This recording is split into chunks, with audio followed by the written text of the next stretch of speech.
사랑의 출발, 사랑의 근원을 알면 우리가 좀 더 사랑에 근접한 성품이 될 수 있지 않겠습니까? 그런 마음으로 오늘 말씀을 통해서 함께 은혜 나누려고 합니다.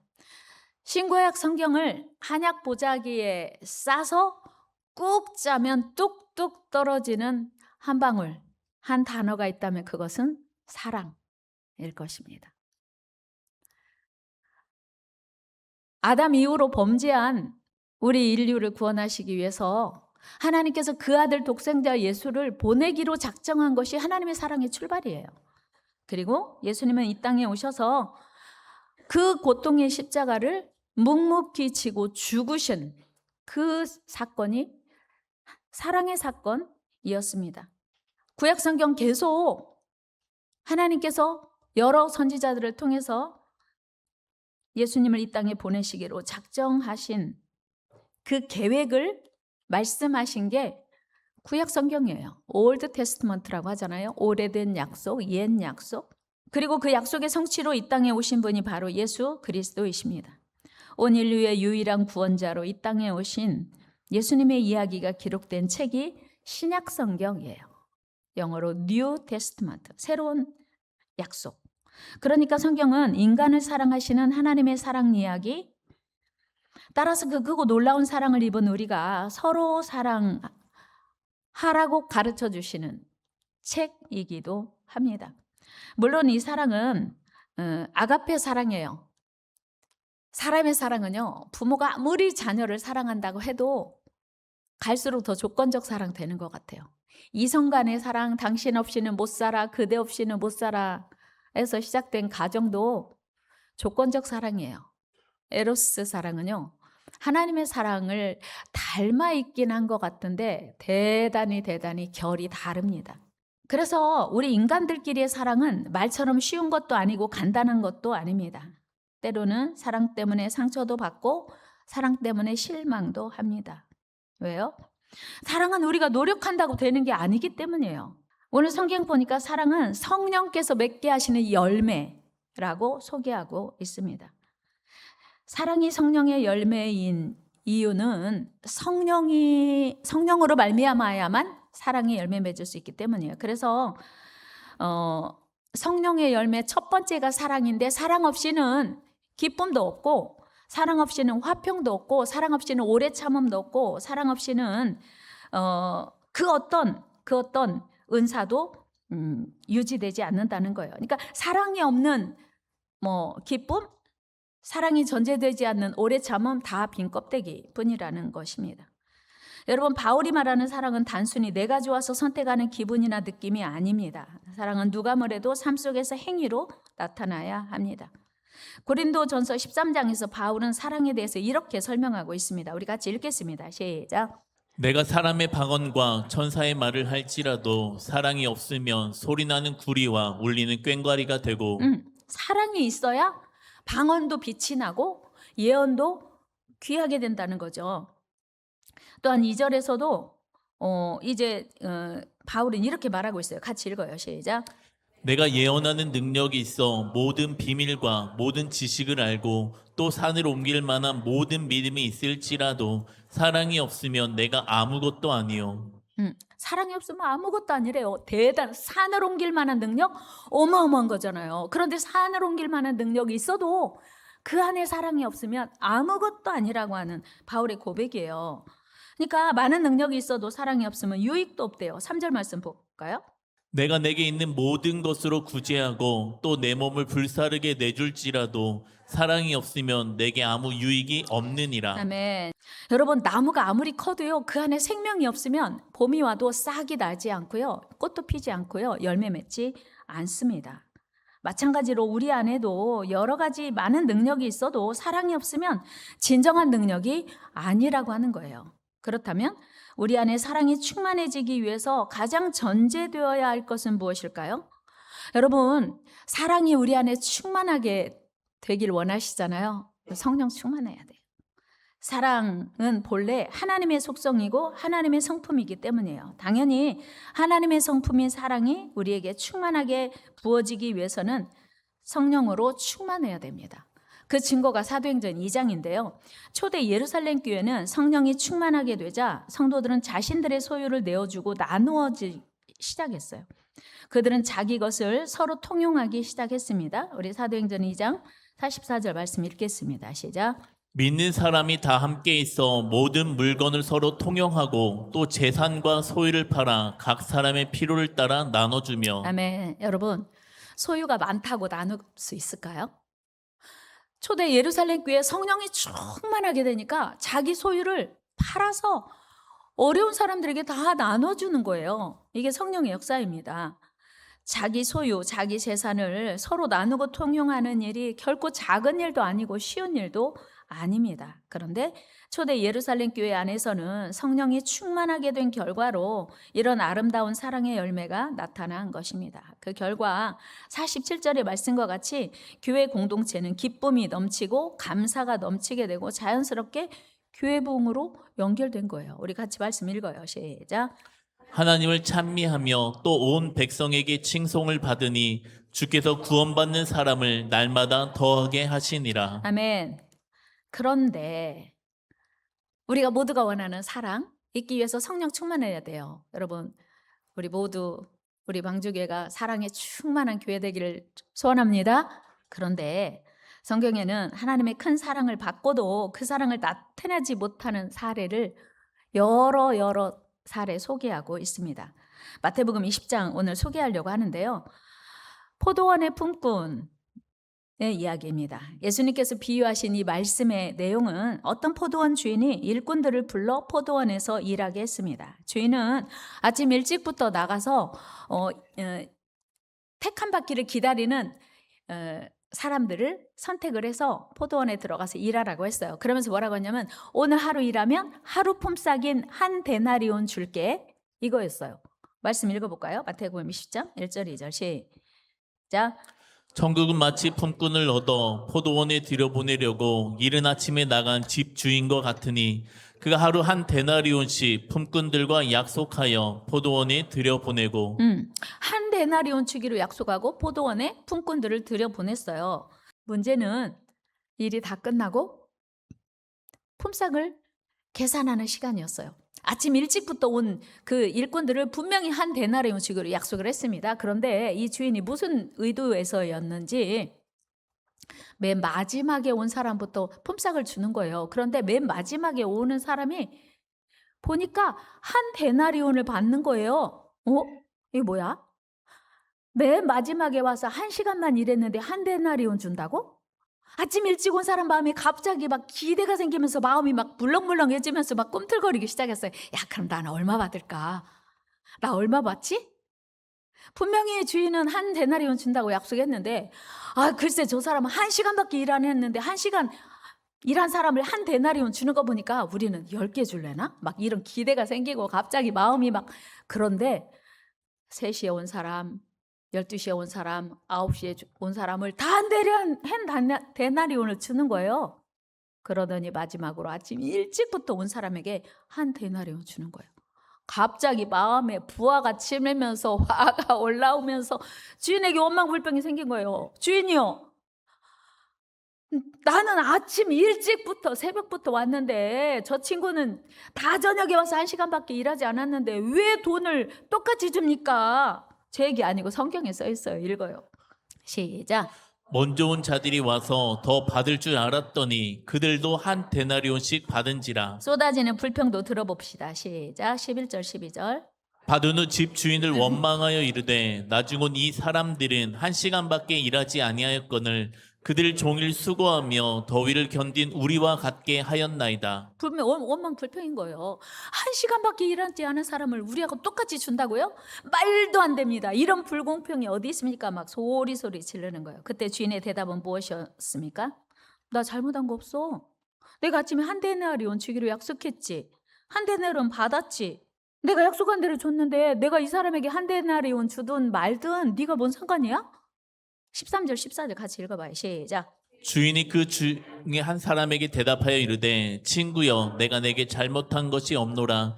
내가 나와 한 데나리온의 약속을 하지 아니하였느냐. 내 것이나 가지고 가라. 나주곤 이 사람에게 너와 같이 주는 것이 내 뜻이니라. 아멘. 여러분, 아침 일찍부터 일하게 된 일꾼들은 문제가 뭐였어요? 그것은 주인의 선하심, 주인의 그 사랑을 사랑으로 이해하지 못하고 불공평이라고 해석한 거예요. 15절 말씀 읽어볼까요? 시작. 내 것을 가지고 내 뜻대로 할 것이 아니냐. 내가 선함으로 네가 악하게 보느냐. 아멘. 주인이 늦게 온 사람에게 사랑을 베푼 거예요. 근데 그것을 악하게 보고 오히려 이제 원망하고 불평한 거죠. 여러분, 사실 얼핏 보면 주인의 이런 처사가 불공정하게 보일 수 있습니다. 그러나 사실은 그렇지 않아요. 여러분, 아침 일찍부터 일하러 온 이 일꾼이 한 데나리온 외에 받은 게 있어요. 뭘까요? 여러분, 그 당시에는요, 요즘처럼 공산품이 그 생산하는 공장이 많은 시기가 아니에요. 그냥 노동력으로 일해서 그게 최고인 거예요. 자기 노동력을 품팔아서 그 수입을 얻는 게 최고거든요. 아침 일찍부터 포도원에 일하러 갔다고 하는 건, 야, 나 오늘 하루 일할 수 있게 됐다. 오늘 일 끝나면 나 한 데나리온 번다. 내가 오늘 집에 가서 우리 와이프한테, 여보, 나 오늘 일해서 돈 벌어왔어. 얘들아, 아빠가 오늘 돈 벌어왔으니까 고기 먹자. 아침부터 기대가 있고 기쁨이 있고 감동이 있고 막 마음속에 진짜 얼마나 행복했겠어요. 이른 아침부터. 그렇죠? 다 저녁 때 포도원에 들어간 사람이 못 받은 게 뭐예요? 오늘도 나는 일을 할 수 없구나. 저녁 때 가서 마누라 얼굴 어떻게 보지? 애들한테 뭐라고 말하지? 아빠 무능하다고 해도 할 말이 없는데 큰일 났네. 하루 왼종일 저녁 때 1시간 쓰임받기 부름받기 직전까지 그 마음의 허탈함은 그건 돈으로 환산할 수 없는 거예요. 그거 놓친 거예요. 똑같이 결과적으로 한 데나리온 받았지만 결코 같은 것이 아니었다는 사실이에요. 그런데 그들은 그걸 놓치고 있었어요. 단순히 품삯으로만 비교를 하고 감사가 아닌 불평을 쏟아낸 것입니다. 그리고 자기 돈 주는 것도 아니잖아요. 그러니까 아침 일찍부터 와서 일한 이 친구 안에 긍휼이 없었던 거예요. 사랑의 마음이 없었던 거예요. 그런가 하면 하나님의 선지자로 부름받은 사람들을 통해서도 사랑 없이 일할 수 있구나를 알게 돼요. 배우게 돼요. 요나는요, 하나님의 부르심을 받은 북이스라엘의 선지자였습니다. 그의 사명은 아수르의 수도인 니느웨를 구원하는 것이었어요. 그런데 요나는요, 니느웨가 죄를 용서받고 하나님께 구원받는 게 너무 싫었어요. 그리고 요나는 하나님이 가라 하신 니느웨가 아닌 정반대인 다시스로 가는 배를 탔습니다. 요나는요, 하나님의 계획이 못마땅하고 싫었어요. 그래서 다시스로 가는 배를 탄 것입니다. 니느웨는 이스라엘의 동쪽이에요. 지금의 이라크 북부 지역이고요. 다시스는 지금의 스웨덴으로 추정합니다. 원수나라 원수 같은 민족을 사랑하시는 하나님이 너무 싫어서 요나는 그냥 다른 도시 간 게 아니라 하나님하고 가장 멀리, 하나님이 가라는 곳하고 가장 멀리 떠나서 하나님의 얼굴을 피해서 세상 끝으로 도망가려고 했습니다. 그런데 요나가 피한다고 해서, 요나가 불순종한다고 해서 하나님이 니느웨 사람을 포기하지 않으신 거예요. 하나님의 니느웨 사랑은 계속되었다는 사실이에요. 우리 하나님은요, 요나가 탄 배를 지나가고 있는 지중해 바다 한가운데까지 찾아가셔서 그 바다에 풍랑을 내리십니다. 요나서 1장 4절 같이 읽어요. 시작.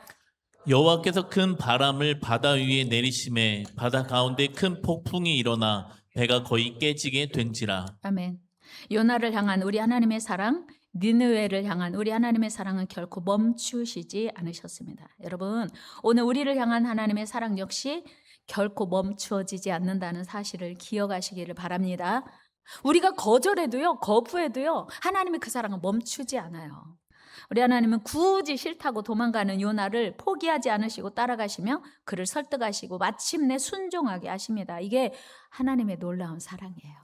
하나님의 사랑 때문에 우리가 오늘 이 자리에 있는 줄로 믿습니다.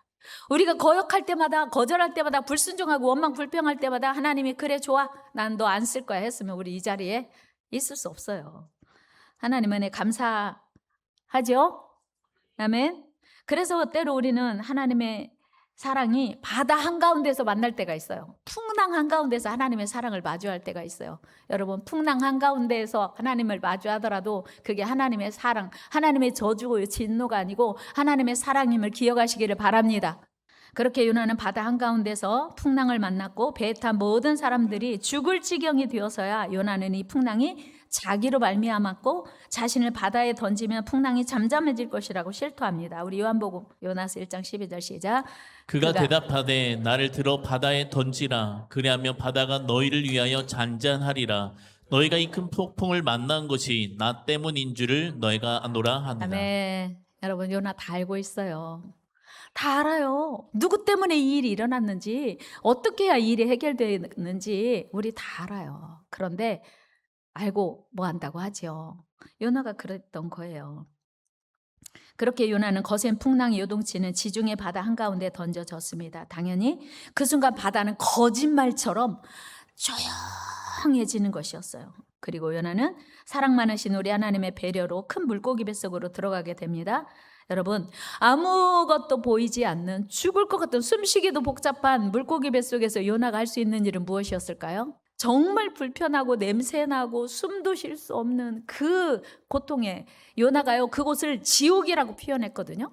그 속에서 유일하게 기도할 수 있었던 것은 자기가 왜 잘못했는지, 왜 물고기 뱃속에 들어왔는지 알기 때문에 하나님 살려주세요, 용서해 주세요. 하나님, 원망불평한 거 잘못했습니다. 그리고 사랑이 풍성하신 하나님께 기도해요. 그리고 이제는 불평이 아니라 감사하겠습니다 라는 고백을 합니다. 요나서 2장 9절 말씀 읽어요. 시작. 나는 감사하는 목소리로 주께 제사를 드리며 나의 서원을 주께 갚겠나이다. 구원은 여호와께 속하였나이다 하니라. 아멘. 사랑의 하나님께서는 요나의 기도를 들으시고 하나님 이제 감사할게요, 하나님 감사하겠습니다 라고 요나 기도가 바뀌니까 육지에 그 물고기를 통해서 토해내게 하셨어요. 10절 읽어볼까요? 시작. 여호와께서 그 물고기에게 말씀하심에 요나를 육지에 토하니라. 아멘. 물고기를 육지에 토한 것은 물고기였지만 물고기로 하여금 요나를 토하게 하신 분은 하나님이신 것을 성경은 분명히 말씀하고 있어요. 여호와께서 우리의 삶의 중심이 하나님의 손에 있음을 믿습니다. 그런데 실망스럽게도 요나의 태도는 별로 달라지지 않았습니다. 요나는 3일을 족기 걸어다니며 복음을 전해야 할 그 큰 성읍 니느웨에 하루 동안만 성의 없이 돌아다니며 복음을 전했습니다. 요나서 3장 3절 4절 같이 읽어요. 시작. 요나가 여호와의 말씀대로 일어나서 니느웨로 가니라. 니느웨는 사흘 동안 걸을 만큼 하나님 앞에 큰 성읍이더라. 요나가 그 성읍에 들어가서 하루 동안 다니며 외쳐 이르되 40일이 지나면 니느웨가 무너지리라 하였더니 3일 동안 다니면서 열심히 복음을 전했어야 되는데 이들이 구원받는 게 여전히 싫으니까 하루 동안만 성의 없이 전했는데 글쎄 니느웨에 살고 있는 임금으로부터 짐승까지 다 금식하며 회개하며 하나님께 기도하는 거예요. 그러니까 당연히 하나님이 용서해 주셨죠. 그런데 요나는 그들에게 하나님의 사랑이 베풀어지는 것이 너무 싫어서 하나님을 다시 원망하고 불평합니다. 여러분, 요나가 다시 원망하고 불평하는 것이 물고기 뱃속에서 나온 지 얼마 지났을 때였을까요? 한 달 지나서? 일주일 지나서? 아니요. 하루 동안 물고기 뱃속에서 감사하겠습니다, 순종하겠습니다, 살려만 주시면 사명 감당하겠습니다, 그렇게 간절히 기도하고 하루 동안 전했으니까, 하루 지나고 회개하고 금식한 시간이 좀 있었으니까 한 2, 3일? 잊어버린 거요. 물고기 뱃속에 갇혀있을 때 상황을 다 잊어버린 거요. 여러분, 잊어버리는 은사가 여러분들에게는 없게 되기를 축복합니다. 잊어버리면 안 돼요. 내가 어떤 기도했는지, 어떤 상황에서 하나님이 나를 구원해 주셨는지, 어떤 상황에서 하나님을 여기까지 나를 붙들고 오셨는지 잊어버리면 안 돼요. 여러분, 은혜를 아는 저와 여러분 되기를 축복합니다. 전 방주의 은혜를 잊을 수 없어요. 늘 기억해요. 방주계를 통해서 받은 사랑이 너무 커서 잊을 수 없어요. 여러분, 은혜를 기억하는 저와 여러분 되기를 축복합니다. 요나는요, 하나님께 어떻게 기도했는지, 요나는 하나님께 자기가 무슨 기도를 드렸는지, 어떤 기도 드리고 살아났는지 요나는 다 잊어버렸어요. 불과 일주일도 안 돼. 한 달은커녕 일주일도 안 돼서 다 잊어버리고 또 옛날로 똑같아요. 왜 무슨 일일까요? 요나 성령 충만하지 않았어요. 그러면 아하, 성령 충만하지 않아도 사역할 수 있구나. 성령 충만하지 않아도 하나님이 쓰시는구나. 근데 자기가 행복하지 않은 거예요. 여러분, 하나님이 일하면서 막 원망불평이 생기고 행복하지 않은 건 성령 충만하지 않은 증거인 줄로 믿습니다. 성령의 열매가 사랑이고요. 성령의 열매가 희락이에요. 내 안에 기쁨이 없는 거 성령 충만하지 않은 반증 아니겠습니까? 여러분, 중요한 사실은요. 지중해 바다 한가운데서 요나는 하나님의 사랑이 아니었으면 이미 죽었어야 돼요. 근데 그 사실을 잊어버리고 그 하나님의 사랑이 니느웨 백성들에게 베풀어지는 게 너무 싫은 거예요. 그래서 하나님께 다시 저항하고 원망불평한 겁니다. 여러분, 내가 받은 사랑은 당연하고 다른 사람이 받는 사랑을 부당하게 여겨진다면 성령 충만을 사모하시기를 축복합니다. 다른 사람이 받는 사랑은 커 보이고 내가 받는 사랑은 하찮아 보이면 성령 충만해야 돼요. 성령 충만할 때 모두 다 기쁘고 모두가 행복한 거예요. 여러분, 성령 충만하지 못하면요, 하나님의 뜻을 알 수도 없고 행위 알아도요 순종할 수 없습니다. 오히려 하나님의 뜻을 거스르게 된다는 사실이에요. 여러분, 우리 하나님은 사랑이십니다. 하나님은 사랑이십니다. 우리 하나님은 죄로 인해서 절망에 빠진 우리를 살리시려고 그 아들 독생자 예수 그리스도 이 땅에 보내셨어요. 예수님이 이 땅에 오신 건 사랑의 증거예요. 우리 예수님이 우리를 사랑하셔서 십자가에서 자신을 희생하시고 구원의 길을 열어주셨습니다. 그런데 그 크고 놀라운 사랑을 입은 우리는 성령의 열매보다 육체의 열매를 더 많이 맺고 있어요. 사랑이 보답하지 못하고 있다고요. 왜요? 성령 충만하지 못해서. 육체의 일이 뭔지 볼까요? 갈라디아서 5장 17절이에요. 같이 읽어요. 시작.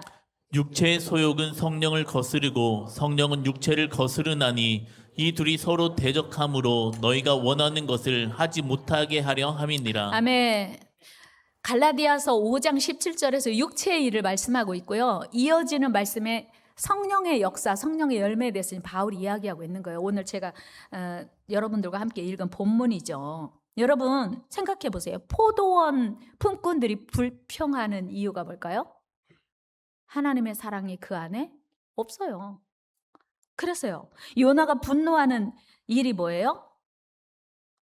하나님의 사랑이 그 안에 없어요. 그래서 육체의 반응이 그들을 통해서 나오는 거예요. 육체의 일은 현저하니 라고 바울이 지금 말하고 소개하고 있는 내용들이 포도원 품꾼들, 일찍 온 품꾼들을 통해서 나타나고 요나 분노를 통해서 나타나고 있어요.